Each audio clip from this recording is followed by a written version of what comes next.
A paz do Senhor, um bom dia para você, meu irmão, meu amigo, neste domingo de manhã que estamos aqui mais uma vez para juntos estudarmos a palavra de Deus.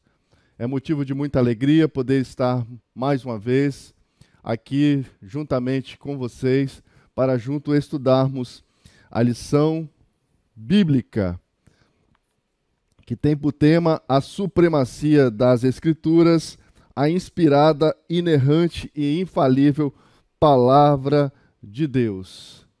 Já quero desde já pedir a você que porventura não se inscreveu no canal, que você pode estar assim fazendo a sua inscrição, compartilhando esse vídeo com os seus amigos, com os seus parentes, para que a Palavra de Deus possa alcançar também os seus amigos e os seus familiares, que você também possa aí curtir o vídeo, dando aí o seu like, comentando, né, na aba de comentários a respeito da lição, do conteúdo que vocês estão estudando nesta manhã. Isso vai fazer com que o canal, com que esse vídeo possa alcançar outras pessoas. Você também que porventura não é matriculado de uma escola dominical e deseja matricular, nós queremos dizer que as portas estão abertas para isso. Você pode assim fazer, né, se desejar, que você comente, né, isso no comentário, nós estaremos verificando e você entrando em contato conosco, nós estaremos dando a direção que você precisa tomar para fazer a sua matrícula. Se você também deseja conhecer a igreja, nos visitar, congregar conosco, reunir conosco, na descrição do vídeo, né, tem aí o site da igreja. Você também pode assim fazer por meio dos comentários. Nós estaremos também entrando em contato com você e você é desde já uma pessoa muito bem-vinda em nosso meio e creio que será muito abençoada. O tema da nossa lição de hoje, ela é a lição número 8. Hoje é domingo, dia 20 de fevereiro de 2022, e o tema da lição é a lei e os evangelhos revelam Jesus. Antes de começarmos a lição, nós vamos fazer uma oração e eu desde já peço, né, a você que tem a sua lição, que você possa estar com elas em mãos para acompanhar a sua Bíblia Sagrada, se assim precisar de fazer alguma consulta, e junte aí, né, a sua família, seus amigos, e vamos juntos aprender a palavra de Deus. Vamos orar para que Deus possa assim nos direcionar nesta manhã. Maravilhoso Deus e Pai, nós queremos agradecer ao Senhor por esta manhã maravilhosa que o Senhor nos concede estarmos aqui mais uma vez, reunidos em torno da Tua Palavra. Esta lição maravilhosa que estamos a estudar, que o Senhor possa falar conosco e que por meio dela possamos ser edificados, que o Evangelho, Senhor Deus querido, possa alcançar os corações, e assim eu oro e te peço, em nome de Jesus. Amém.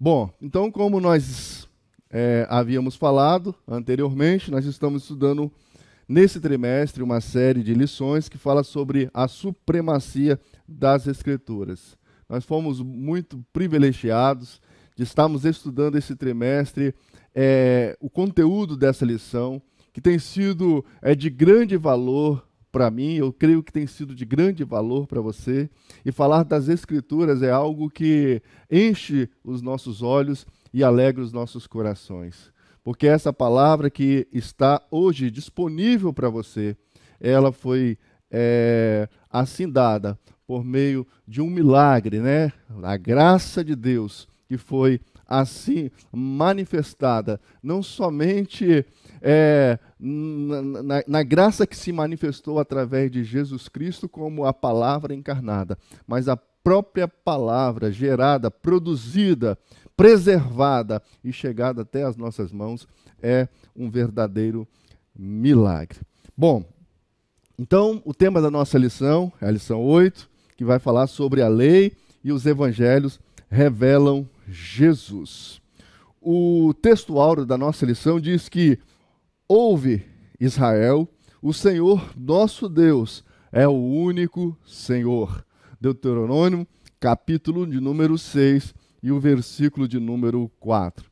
A verdade prática diz que a lei não salva, mas esboça o plano da redenção em Cristo, confirmado nos evangelhos. Então, desde já, a nossa lição ela já vem estabelecendo, né, uma verdade prática, né, que devemos assim assimilar, né, de antemão desse tema, que a lei ela não salva, mas ela esboça, né, ela projeta o plano de redenção em Cristo e ela é confirmada nos evangelhos. A leitura bíblica em classe, ela está em dois textos das Escrituras. O primeiro texto no Antigo Testamento e o segundo texto no Novo Testamento. O primeiro texto do Antigo Testamento está em Deuteronômio, capítulo 6, o verso 4, que diz assim, o versículo 4, ouve Israel, o Senhor nosso Deus é o único Senhor. Amarás, pois, o Senhor teu Deus de todo o teu coração e de toda a tua alma e de todas as tuas forças. E essas palavras que hoje te ordeno estarão no teu coração. E as intimarás a teus filhos, e dela falarás assentada em tua casa, e andando pelo caminho, e deitando-te e levantando-te. Também atarás por sinal na tua mão, e te serão por frontais entre os teus olhos.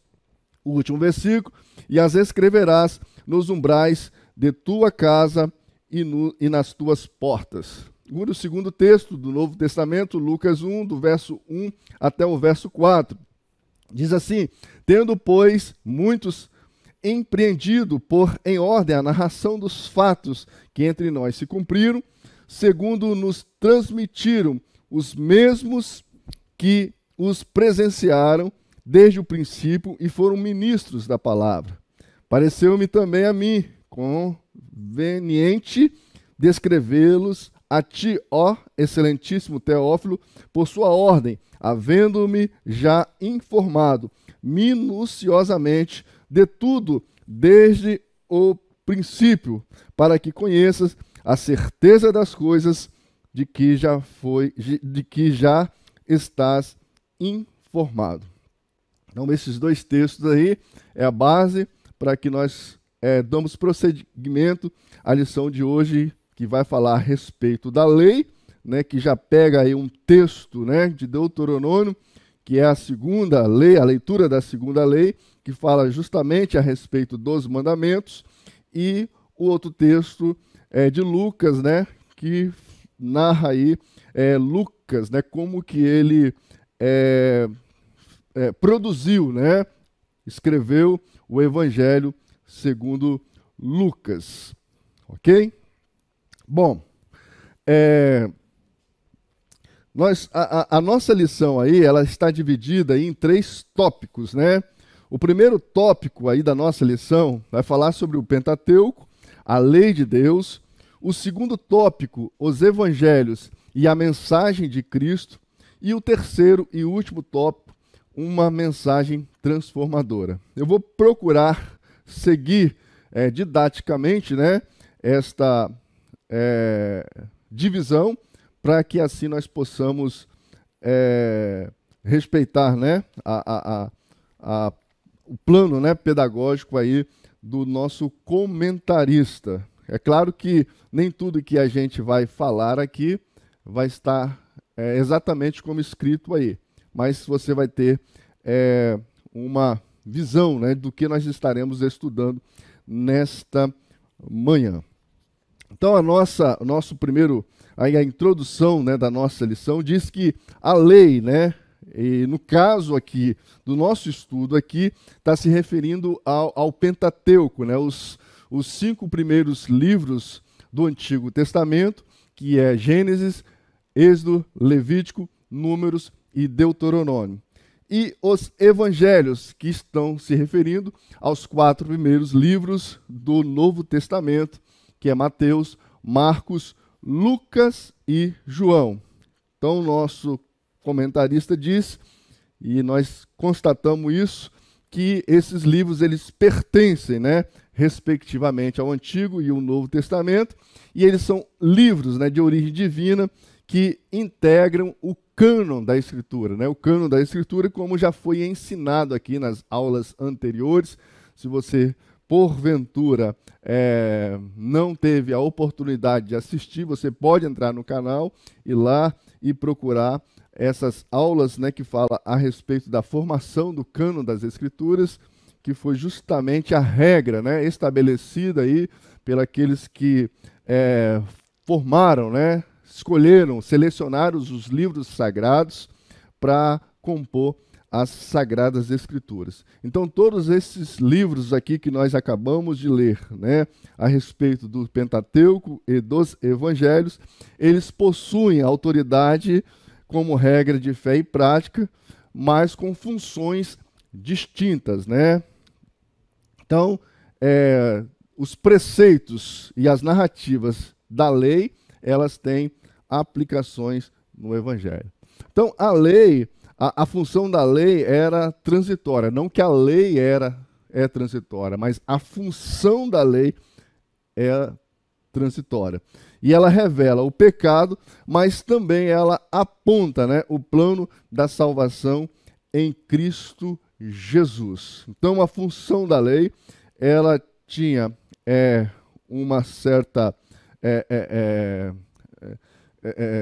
função, né, assim, designada por Deus. Deus, na sua sabedoria, projetou, né, o plano, né, idealizou a salvação do homem, e dentro dessa idealização da salvação, você tem ali o estabelecimento da lei, que foi uma forma, né, didática, né, de Deus poder ensinar à humanidade a respeito do pecado, e a partir, né, da lei, essa lei apontava para a salvação, apontava para o Salvador, para Jesus Cristo. Então, resumindo, significa que a lei ela não salva, né, mas ela esboça o plano de redenção em Cristo, confirmado nos Evangelhos. A obra expiatória do Senhor Jesus, ele nos libertou, né, da condenação da lei.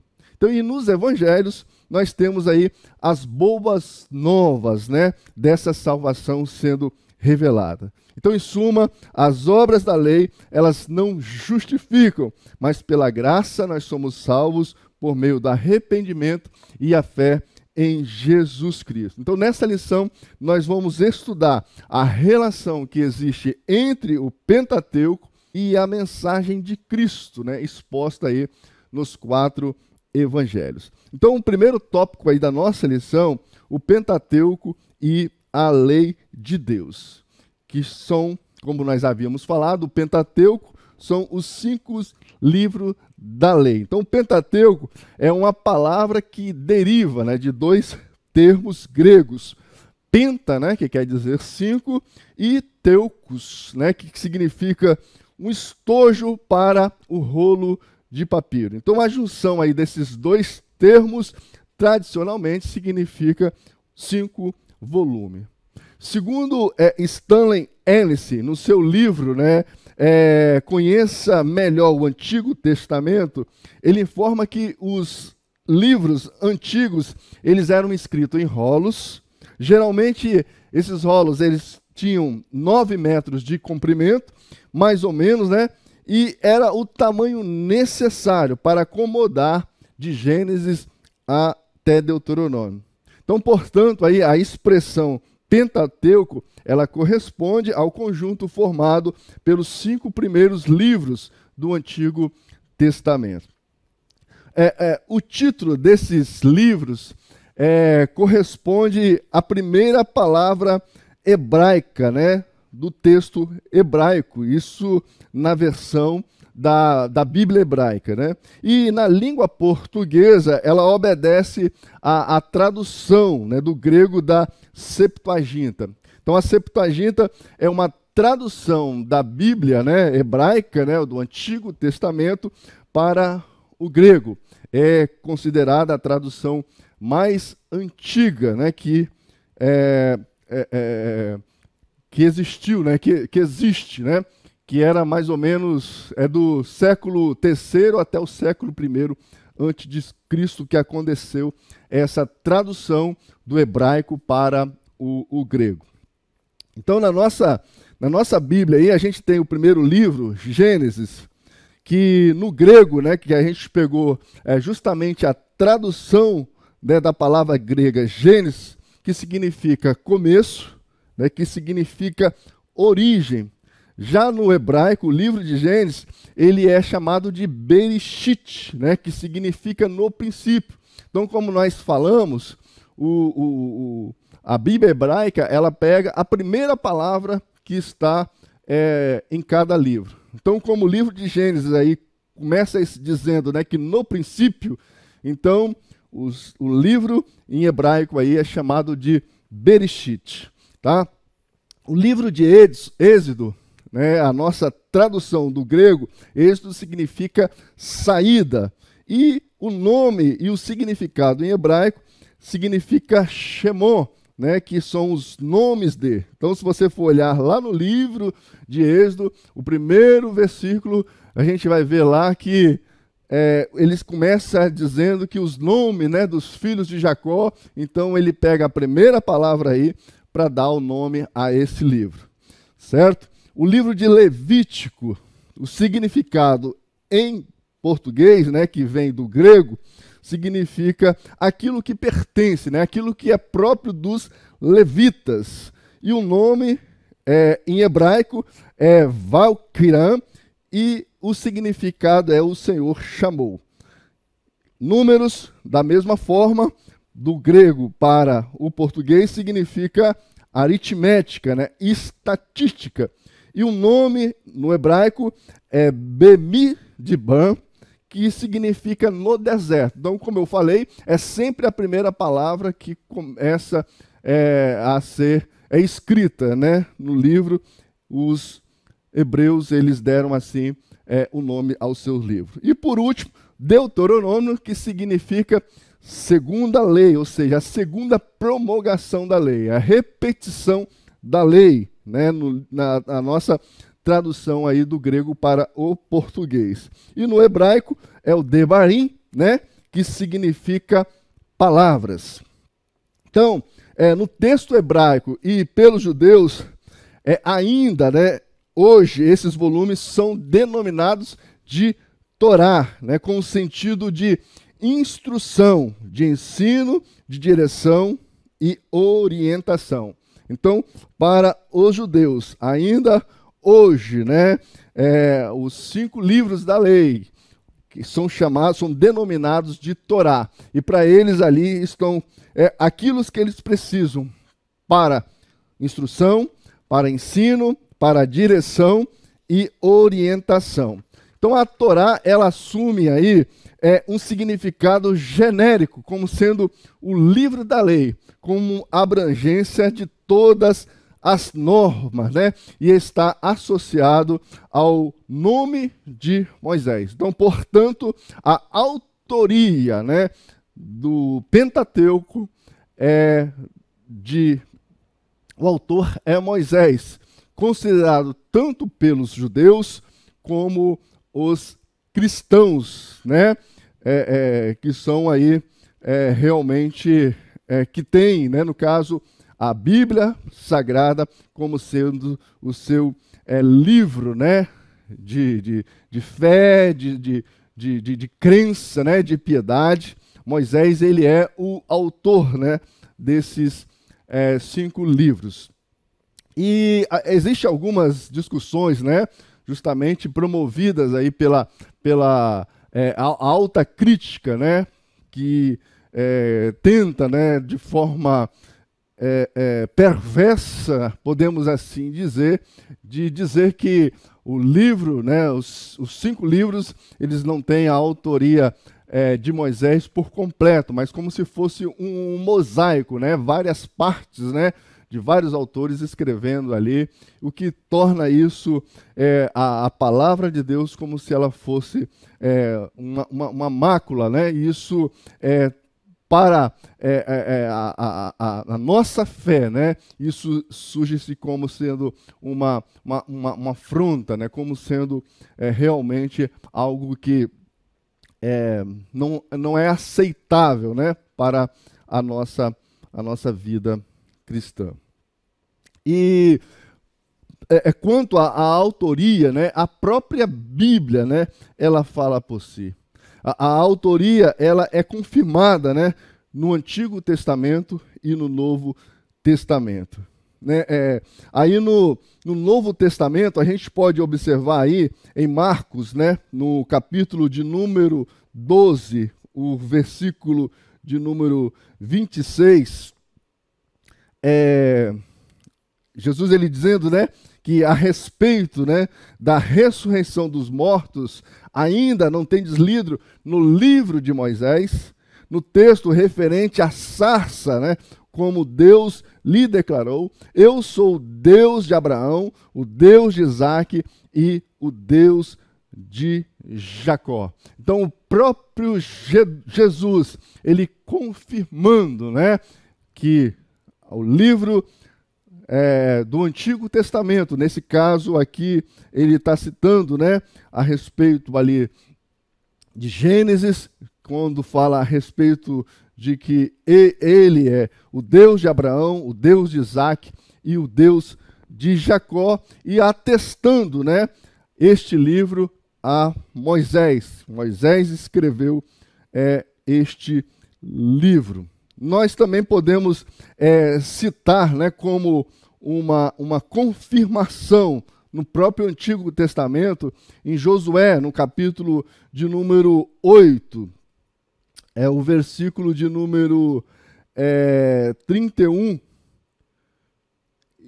e o versículo de número 32, quando Josué, escrevendo, ele diz: conforme Moisés, servo do Senhor, havia ordenado aos filhos de Israel, e ele o construiu de acordo com o que está escrito no livro da Torá, né? O livro de Moisés. Então a Torá é os 5 livros do Antigo Testamento, os 5 primeiros.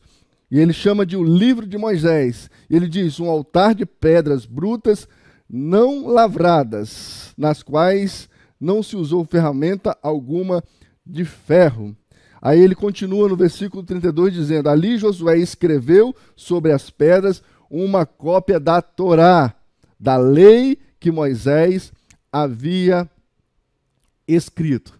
Então, como foi falado nas aulas anteriores, existe uma regra, né, da interpretação bíblica, né, da hermenêutica, a regra número 1, a regra de ouro, em que a Bíblia ela interpreta a própria Bíblia. Então a gente pode observar aí, né, que a própria Bíblia ela traz para si a explicação em que os homens, muitas das vezes de forma leviana, procuram desviar. Então, e por final, o próprio Senhor Jesus, né, ele ratificou a autoria do Pentateuco, quando ele disse, lá em Lucas, né, no capítulo 24, versículo 44, quando ele disse que convinha que se cumprisse tudo que de mim estava escrito na lei de Moisés e nos profetas e nos salmos. Bom, o segundo subtópico aí da nossa lição, que fala aí sobre a grandeza da lei, né? Então, estuda-se a lei de modo didático sobre 3 aspectos, né? O primeiro aspecto, os aspectos morais, os aspectos cerimoniais e os aspectos civis. Então, os aspectos morais, eles possuem validade permanente para todos os povos, porque tratam dos princípios básicos das morais sem concessão. Então, os princípios morais estabelecidos na lei de Deus, eles têm validade permanente, ou seja, até hoje, e eles são para todos os povos, né? Não somente para o povo hebreu, mas para todas as nações.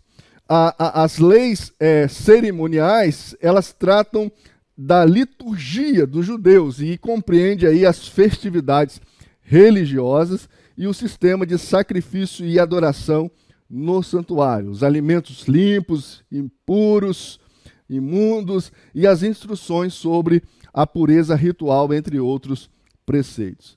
E as leis civis, elas dizem respeito à responsabilidade do israelita, né, do judeu, como cidadão, tais como os regulamentos jurídicos que regiam a nação de Israel. Então, contudo aí, amados irmãos, na verdade, essas três partes, né, ela entrega uma mesma lei, isto é, a lei de Moisés é o Pentateuco. Ela é útil, né, como toda a palavra de Deus é útil. Como está escrito lá em 2 Timóteo, né? 2 Timóteo capítulo 3, versículo 16, que Paulo diz que toda a escritura ela é proveitosa, toda a escritura ela é útil, né? Para ensinar, para redarguir, né? Para admoestar, para corrigir, né? Para que todo homem seja instruído, né? Em justiça. Então, nela nós podemos ver as expressões do caráter eterno de Deus e também nós podemos retirar aí princípios eternos para a nossa vida cristã. A grandeza da lei, ela vai além de tudo isso que nós falamos, porque nela Deus ele esboça, né, o plano de redenção humana em Cristo. A palavra de Deus lá em Romanos, no capítulo 10, o versículo 4, diz que porque o fim da lei é Cristo para a justiça de todo aquele que crê, né? Porque o telos da lei, né? No grego aí o fim, né? Telos é Cristo para a justiça de todo aquele que crê. Na verdade, esse fim, ele pode ser dito, né? Não como sendo o final, né, mas o objetivo da lei, né?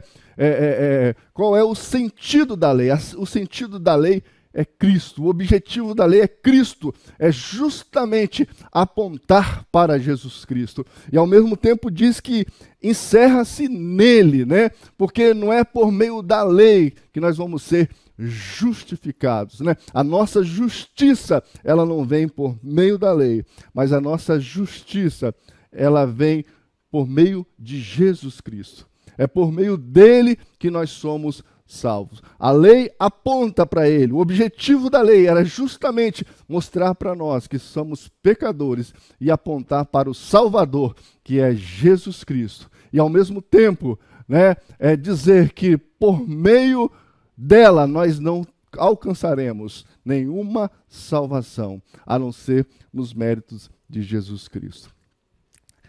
O terceiro subtópico aí, a lei e a fé cristã. Então a Escritura aí afirma que a função da lei era transitória, né? O texto de Hebreus ele descreve que a lei ela não passava de uma sombra e não uma imagem exata das coisas. Vamos dar uma olhada aí no texto de Hebreus, capítulo de número 10 de Hebreus, o versículo de número 1, que diz aí, né, que assim, considerando que a lei oferece, né, somente um vislumbre, né, eu estou lendo aqui na King James, dos plenos benefícios que hão de vir, e não exatamente a sua realidade, jamais poderá, mediante os mesmos sacrifícios, repetido ano após ano, aperfeiçoar os que se achegam para adorar. Então diz aí que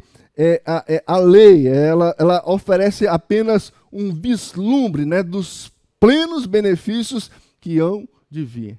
Ela aponta justamente, né, desse ponto culminante, né, na história humana, que foi justamente a vinda do Verbo que se fez carne, a vinda de Jesus Cristo, os seus atos, as suas obras, né, de redenção, de salvação, era justamente para isso que a lei ela apontava. Ela não era justamente exatamente a sua realidade, e jamais ela poderia ser, né, por causa dos seus sacrifícios, né, que precisavam ser feitos todos os anos. E a Bíblia fala que Jesus Cristo, ele, uma vez por toda, ele pagou todos os nossos pecados.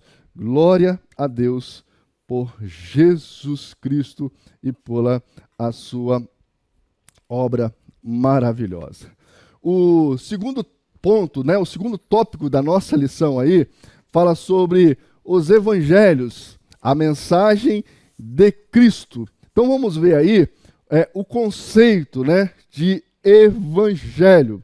Então o termo evangelho, ele tem origem no grego, evangelion, com o significado de boas novas, e refere-se à mensagem do reino de Deus e da salvação por meio de Cristo, né? Seus autores são chamados de evangelista, que significa portadores de boas novas. Então, os evangelhos, eles se destacam entre as escrituras como o principal testemunho de vida, morte e ressurreição de Jesus. É neles que estão contido esse testemunho crucial para nós, para a nossa salvação. O testemunho da vida de Jesus, o testemunho da morte de Jesus e da sua ressurreição, com a promessa, né, de que ele voltaria. Então, os três primeiros livros, né, os três primeiros evangelhos, Mateus, Marcos e Lucas, eles são chamados de evangelhos sinóticos, né, que também em nossas aulas os professores anteriores, eles assim mencionaram a respeito disso, né, a respeito dos evangelhos sinóticos, que são aí Mateus, Marcos e Lucas. Então, esse adjetivo aí, sinótico, ele vem do grego aí, né, sinopse, que significa ver em conjunto, né? A designação aí ela passou a ser utilizada a partir, né, do século XVIII, em razão da constatação, né, do alto grau de semelhança desses evangelistas, né, nas narrativas do ministério de Jesus. Então, os sinóticos, eles registram especialmente o ministério de Jesus na Galileia e se concentram, né, nas curas, né, nos exorcismos, né, na expulsão de demônios e o ensino das parábolas. E o quarto evangelho, né, que é o evangelho de João, ele tem uma peculiaridade própria, né, tem peculiaridades próprias e enfatiza, né, o ministério de Cristo na Judéia, especialmente, né, nas visitas de Jesus a Jerusalém. Então, o discípulo amado, né, do mestre João, ele registra algumas curas, né, significativas, mas ele não faz referência aos exorcismos, né, à expulsão de demônio e também às parábolas.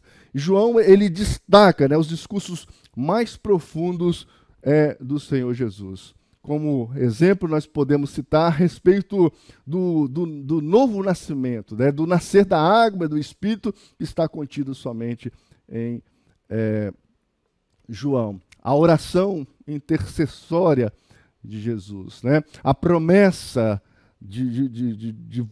da volta, né? Então, a gente observa, né, a respeito do livro de João algumas peculiaridades, alguns discursos, né, alguns ensinamentos mais profundos do Senhor Jesus que João ele escreve, né, no seu evangelho. Então, nós também não podemos deixar de ressaltar que, embora eles são retratados, né, de modo distinto, porém, a mensagem do Evangelho, ela é única. Embora tenha 4 evangelhos, né, escritos de perspectivas diferentes, né? É escrito em épocas diferentes, em lugares diferentes, mas há somente um evangelho e ele é apresentado de 4 maneiras. Então é indispensável lembrar que os evangelhos, eles não têm o propósito de fornecer um diário, né, detalhado com o registro de todas as ações e de todos os ensinos de Jesus. João ele afirmou, né, que havia muitas outras coisas que Jesus fez, e se cada uma, né, das quais ele fez fosse escrita, ele diz, né, no seu texto, né, lá no capítulo 21, no versículo 25, que nem ainda o mundo todo poderia conter os livros que se escrevesse. E ele reiterou, né, que também muitos sinais, né, que Jesus ele operou, que não estava escrito no seu evangelho. Mas os que estavam ali registrados, eles tinham um objetivo. Eles serviam para despertar a fé daqueles que assim leem, né? Então ele diz lá no versículo 31, no capítulo 20 do Evangelho de João, para que creais que Jesus é o Cristo, o Filho de Deus, e para que crendo tenhais vida em seu nome. Então, os evangelhos, eles não são uma biografia completa de Jesus, né? E também eles não nos fornecem todas as informações que nós poderíamos desejar ter. Entretanto, ele contém tudo o que nós precisamos saber a fim de compreender a relevância de Jesus e do que ele fez por nós. Glória a Deus. O segundo subtópico, né, desse tópico, a mensagem do reino de Deus. Aí em Mateus, o Senhor Jesus, ele após o batismo, né, nas águas, no capítulo 3, do versículo 16, e depois também da sua vitória, né, da tentação, né, no deserto por Satanás, ele deu início ao seu ministério público e ele passou a pregar a chegada do reino dos céus, a mensagem do reino de Deus. Então a expressão aí, reino dos céus, ela aparece 32 vezes no Evangelho de Mateus, e em contrapartida aí, a expressão reino de Deus é usada apenas 5 vezes. David Stern é um teólogo aí judeu que traduziu a Tanakh. A Tanakh é justamente o Antigo Testamento na língua hebraica. Ele traduziu ele e também o Novo Testamento, né, para o inglês. Ele salienta, né, que nesse livro que a palavra céus era utilizada numa tentativa de evitar a palavra Deus. E até os dias de hoje, a expressão o reino dos céus na religião substitui, na literatura religiosa judaica, reino de Deus. Em suma, né, é uma expressão, a expressão, né, reino dos céus é uma forma reverente, né, de substituição do reino de Deus. Correto? Então, a gente observa aí, né, que quando lemos, né, os evangelhos, a gente vê lá reino de Deus, reino dos céus, e pode ser que as pessoas imaginam que existem 2 reinos. Na verdade, está falando a respeito de somente um reino, mas segundo, né, os estudiosos, a palavra, uma vez que Mateus ele foi escrito justamente para os judeus, né? Então a pronúncia, né, pelos judeus do nome de Deus, eles tinham uma forma muito temerosa, né, muito reverente, né, de falar. Então, por assim ser, né, considera-se, né, ou creia-se, né, que o Mateus ele escreve, né, o reino do céu justamente com uma forma aí reverente, né, de não estar abordando, né, o nome de Deus no seu evangelho. Então, nos demais evangélicos sinóticos, né, nós falamos de Mateus, de Lucas e de Marcos, a pregação do reino também aparece como o tema central da mensagem de Cristo. Então, em diversos textos, né, em que Mateus ele emprega a frase reino dos céus, Marcos e Lucas eles usam reino de Deus. Então, todos os sinóticos eles registram que a condição para a entrada do reino é o arrependimento, né?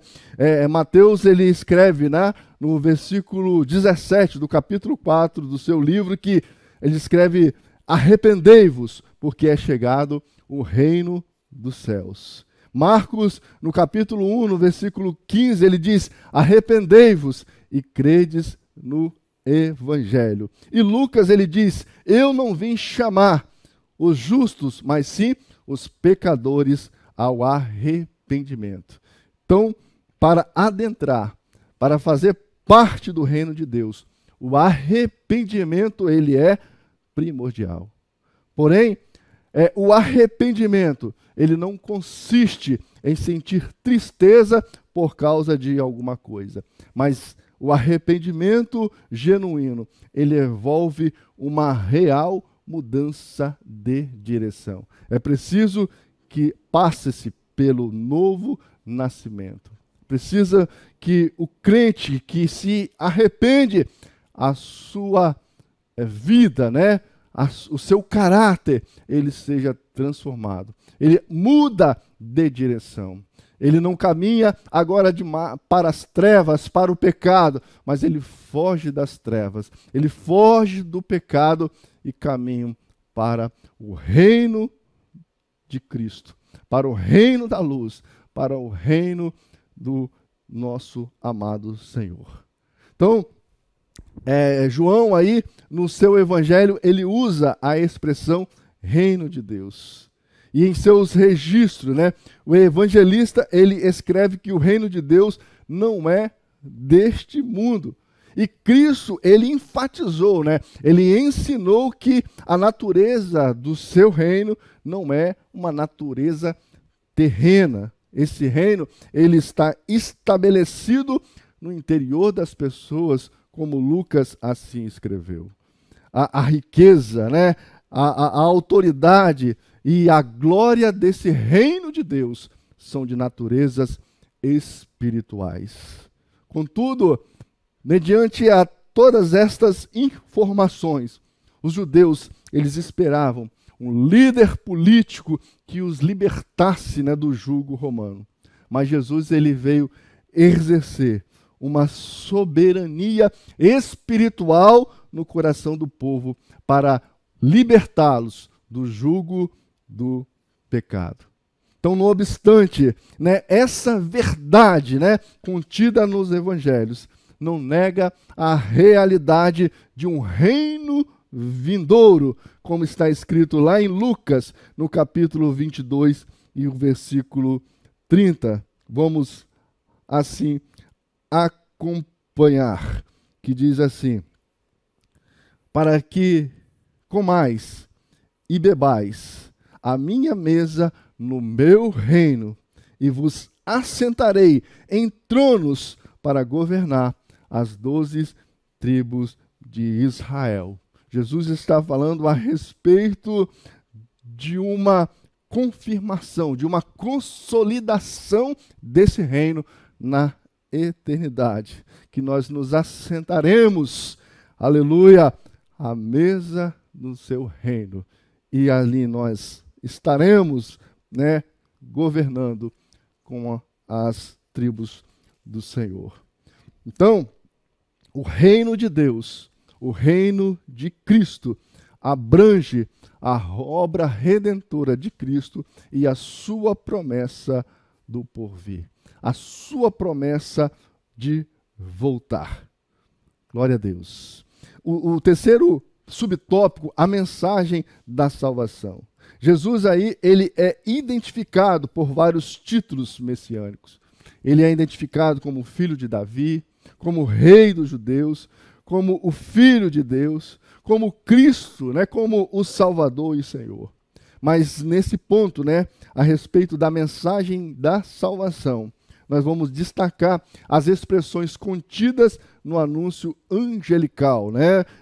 Quando o anjo, né, ele aparece ali para aqueles pastores e ele diz que na cidade de Davi nasceu hoje o Salvador, Cristo e Senhor. Então, ao se dirigir aos pastores no campo, o anjo, ele enfatiza a obra salvífica de Jesus. Primeiro, como Salvador. E nós podemos constatar isso em diversas outras passagens, né? Essa mensagem de Jesus como o Salvador, né? Do pecado, e ela é repetida nos Evangelhos, né? Em Mateus, no capítulo 1, né? O versículo 21, o anjo, né, ele fala para Maria que ela dará à luz a um filho e lhe porás o nome de Jesus, porque ele salvará o povo dos seus pecados. Aqui convém lembrar que o nome Jesus, ele é oriundo, né, da expressão hebraica Iavé salva, ou Iavé é salvação.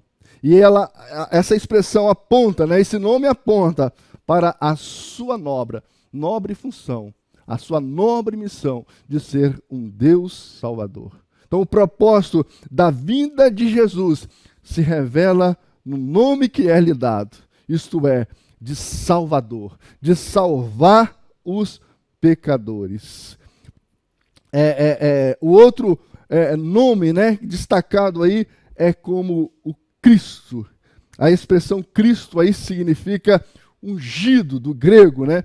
E ela é derivada do hebraico, que significa Messias. Então, Cristo é uma derivação aí do grego, que significa ungido, que é uma derivação aí do hebraico, né? Que é Messias. E o último termo aí diz que ele é Senhor. Então, o termo Senhor, ele não é meramente um pronome de tratamento, como nós fazemos isso em relação às pessoas que exercem sobre nós autoridade, ou sobre as pessoas, né, que de repente são mais de idade, né, do que a gente, quando nós a tratamos como Senhor. Então, o pronome aí usado aí para Jesus, né, pelo anjo, né, aos pastores, quando ele diz que ele é Senhor, refere-se aí a um título divino. Então, por isso é que nós cristãos, nós temos somente um Senhor, e esse nosso Senhor é Jesus Cristo.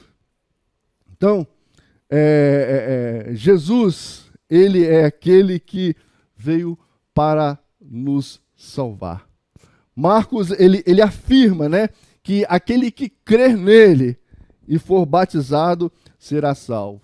E, todavia, quem não crer nele será condenado, como diz no último capítulo de Marcos, né, no versículo 16. Então, dessa forma, reitera-se que a salvação, ela está disponível a todos os que creem, estando condicionada à fé e ao arrependimento em Jesus Cristo.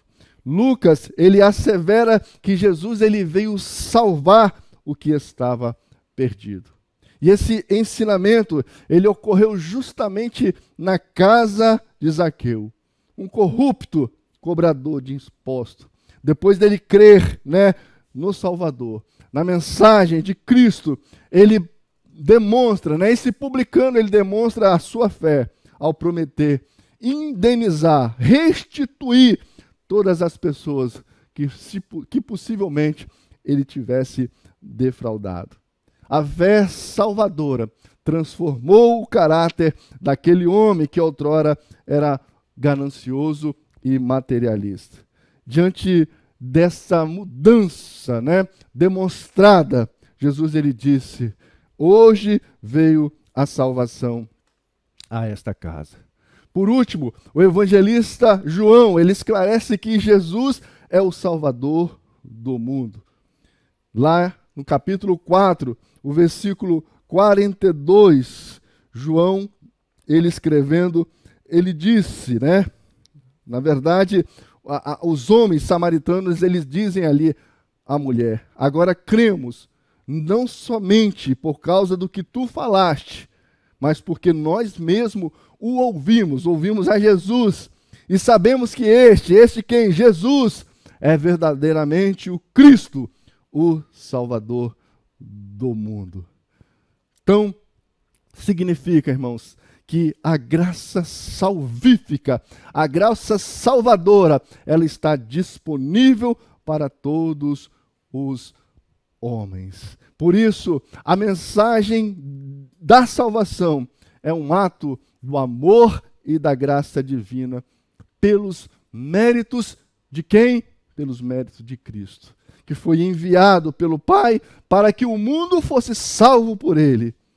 E em vez disso, ratifica-se que os elementos dessa salvação incluem a fé no sacrifício de Cristo, o arrependimento de pecados e o novo nascimento. Nesse sentido, Cristo, ele declarou que aquele que crê em mim tem a vida eterna. O último tópico da nossa lição, uma mensagem transformadora, a transformação do caráter. O caráter aí é definido como uma maneira própria de cada pessoa agir e expressar-se. O caráter é a marca distintiva de cada pessoa que regula a sua forma de pensar, de sentir, de desejar, de proceder, de reagir de forma habitual. Em vista disto, a pessoa dotada, de um caráter firme, ela mantém a sua postura, ela persegue os seus ideais e não se move facilmente de seus princípios. Observa-se que caráter tem uma ligação com princípios. E do outro lado, a pessoa de um caráter volúvel, frequentemente ela oscila na forma de agir e sua postura muda de acordo com as circunstâncias. Então essa atitude demonstra fraqueza e hipocrisia de um caráter mal formado. Como o pastor Jairo, ensinou na última reunião de membresia, dizendo de que pessoas disfuncionais, porque têm problemas de caráter, por causa da mensagem do Evangelho, que ainda ela não permeou o seu coração, a sua alma, que não foram transformadas, e por isso são pessoas disfuncionais. Então, a mensagem do Evangelho, ela justamente, ela muda, ela dá ao homem, à mulher, a possibilidade de aprender com Cristo a ter um caráter semelhante ao dele. O Antônio Gilberto, falecido pastor Antônio Gilberto, ele pondera que o caráter é um componente da personalidade. Ele é adquirido, não herdado. Resulta da adaptação progressiva do temperamento às condições do meio ambiente. Então, o lar, a escola, a igreja, a comunidade e o estado socioeconômico, portanto, o caráter pode ser forjado, mudado e transformado. Então, os princípios éticos e morais da lei de Deus também são aplicados no Evangelho. Marcos, capítulo 10, versículo 19, Jesus ele disse para aquele jovem, tu conheces os mandamentos? Não matarás, não adulterarás, não furtarás, não dirás falso testemunho, honra o teu pai e tua mãe. E o jovem disse que tudo isso ele tinha feito. E Jesus ele disse para aquele jovem que ainda faltava uma coisa. O que a gente pode dizer?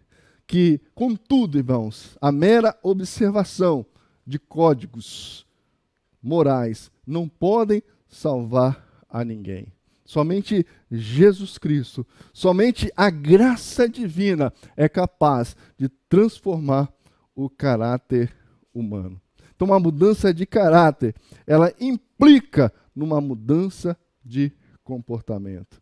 Como já visto, o caráter de Zaqueu, ele foi curado, ele mudou radicalmente de postura.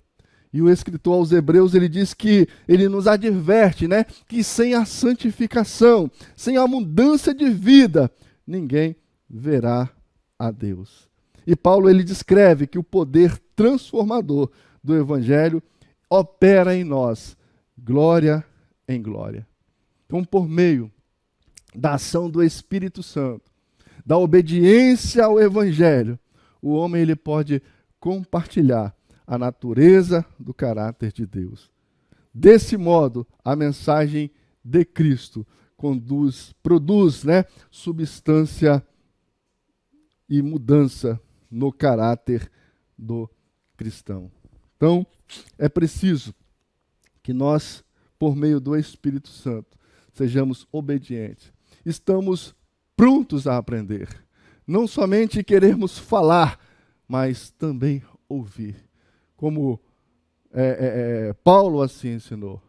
E pediu para que ensinassem a homens fiéis aquilo que ele tinha ensinado a Timóteo. Então, Timóteo, ele precisava ouvir. Nós precisamos ouvir a palavra de Deus para que nós possamos, por meio dela, sermos mudados, modificados, sendo de novo gerados, né? Não de uma semente corruptível, mas uma semente eterna, né? A palavra de Deus que permanece para sempre. Que essa palavra, irmãos, ela possa ser produzida, pode ser gerada em nosso coração e que por meio dela nós possamos tornarmos semelhantes a Cristo, que é o nosso padrão, que é o padrão dos nossos pastores, que é o padrão dos nossos líderes, que é o padrão que todo cristão deve ter, Jesus Cristo. É nele que nos devemos olhar. Ele é o nosso alvo e que Deus possa assim nos abençoar. A mensagem transformadora, ela restaura a família. A Constituição Federal do Brasil, ela prescreve que para efeito da proteção do Estado, a família é reconhecida pela união estável entre o homem e a mulher como entidade familiar, devendo a lei facilitar sua conversão em casamento. Então, no livro de Gênesis, Deus ele institui a família com princípios reguladores, né, da monogamia e da heterossexualidade, ou seja, de um casamento com uma só pessoa e de sexo diferente. Porém, desde cedo, né, parte dos homens eles negligenciaram as ordenanças de Deus. Lameque ele institui a poligamia e as cidades de Gomorra, de Sodoma e Gomorra, eles praticavam a promiscuidade sexual, incluindo aí a homossexualidade, e por isso elas foram destruídas para servir de exemplo aos que vivem de modo desordenado. Então a mensagem do Evangelho de Jesus Cristo, ela restaura o projeto de Deus para a família.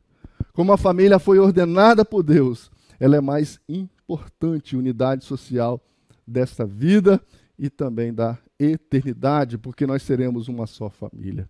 O Pai Celestial estabeleceu as famílias com o intuito de proporcionar felicidade a nós, que somos seus filhos, a fim de que aprendamos princípios corretos em uma atmosfera amorosa e nos preparemos para a vida eterna.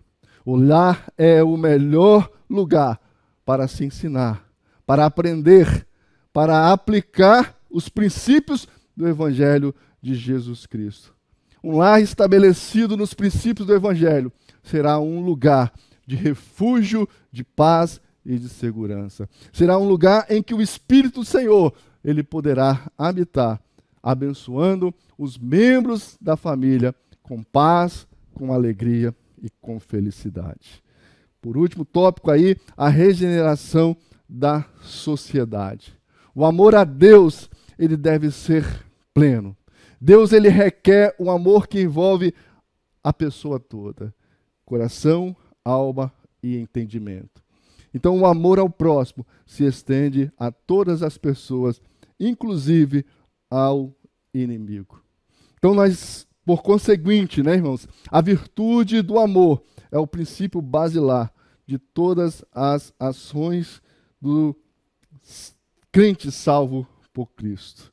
Entre tantas, né, como diz a palavra, que o amor não faz mal ao próximo. É isso que nós precisamos, irmãos, viver no meio desta sociedade. Amar ao nosso próximo, aos nossos amigos, aos nossos inimigos. Isto consiste, né, a lei, que é justamente o amor.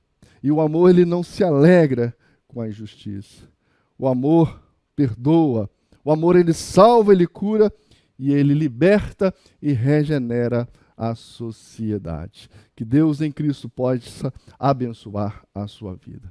Concluindo, irmãos, a lição deste domingo. E antes de concluir, eu ofereço a você a oportunidade de abençoar a obra de Deus. E que você possa assim fazer mediante as ferramentas que aparecem aí no seu vídeo. E que você possa fazer isso com muito amor e com muita gratidão. Concluindo, a lei, ela tem o seu papel dentro de Deus para salvar os homens, não como modo de salvação, mas como maneira de Deus demonstrar ao homem o seu caráter e a sua vontade. Assim, a lei, ela não compete com o evangelho da graça. Antes, ela faz parte dele. A lei é um poderoso instrumento da graça para trazer a convicção dos pecados que é necessário para a verdadeira conversão. Segundo o Paulo, o problema não estava, em alguma falha ou inconsistência da lei no Antigo Testamento, mas nas pessoas que desejavam estabelecer sua própria justiça e não aceitavam a justiça que vem de Deus. Portanto, a lei, ela não constituiu uma forma específica de salvação que perdurou por algum tempo, que com a chegada do Evangelho deixou de ter valor. Assim, podemos dizer que a lei não é uma rival da graça, Antes, ela é um aspecto da própria graça de Deus, porque ela revelou e revela aos homens qual é a vontade de Deus, o seu caráter santo e justo. Ela revelou e revela que o homem não pode salvar a si mesmo. E por isso, precisa da provisão de Deus. No Antigo Testamento, eram os bodes, os cordeiros, as ovelhas, e no Novo Testamento é o próprio Cristo, o Cordeiro de Deus, que tira o pecado do mundo.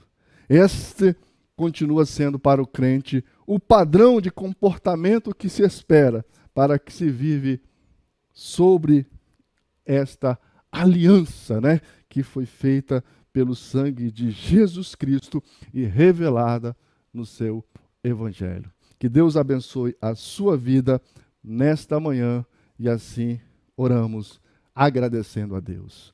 Maravilhoso Deus e Pai, te louvamos, Senhor Deus, por este dia e te pedimos a tua bênção e que o Senhor possa produzir no coração dos teus filhos o teu poder, a tua graça, para que eles possam, ó Senhor Deus, conhecer mais de ti, mais do teu evangelho e que amem a Jesus Cristo. Assim eu oro a Deus e entrego em tuas mãos, em nome de Jesus. Amém. Deus abençoe a sua vida.